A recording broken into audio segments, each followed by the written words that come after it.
आज आपको लड्डू बनैकी देखी आपण मैंने बहुत लड्डू खाई जमती कि नड़िया लड्डू हो राशि लड्डू हो मुझे जमती लड्डू बनैबी आपको बहुत टेस्ट लगे और बहुत इजिली भी बनैबी। तो से कड़े को प्रथम गरम करदेली तापर से खसा ऐड कली ताकू टिके भाजीदेवी। तो देखूँ एबे हे गलानी बेसी नाई अल्प टिके भाजिला परे ताकू काढ़ीदेवी ताकू देखु एटा भजा हो गला तापर ठीक से कड़े गरम भी अच्छी आउ से नड़िया पकेबी आ सहित टिके इलायची पकईकी मिसेकी फ्राए करदेवी।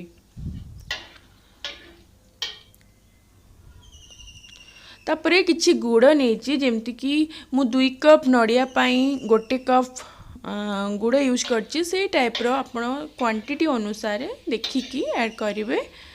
आउ गुड़ पकेला परे नड़िया को टिके फ्राए करदेली और तापरे टिके मिक्स होला परे तापरे धीरे धीरे करके खसा को ऐड कली।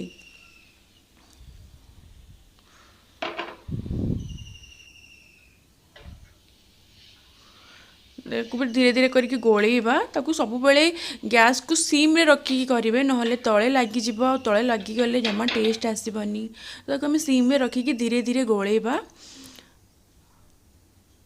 देखु एटा हो गलानी तापरे मु एथिरे टिके अटा ऐड करुची अपन चाहिले मैदा भी ऐड करि परिबे केवल बाइंडिंग पाई बेसी नहीं मात्र 1 चम्मच ही ऐड करची। तो तापरे एटा को टिके भल से गोले देली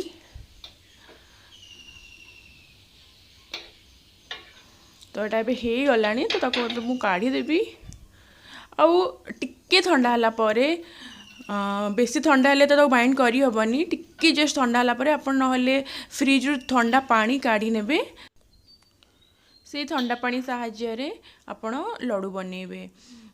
देखो तुम केमती बनौची आउ एमती बनैबे बहुत इजिली हो जिवो आउ देखिबे बहुत टेस्ट भी लागिवो। किसी ओकेजन थिले आपण एमती बनैकी भोग दे पारिबे आउ एमती भी बहुत इजिली हो पारिबो आउ बहुत टेस्ट भी लागिवो। तो मो लड्डू तैयारी आपन केमती लागिला निश्चय जणेबे आ वीडियो को लाइक शेयर और सब्सक्राइब करेंगे।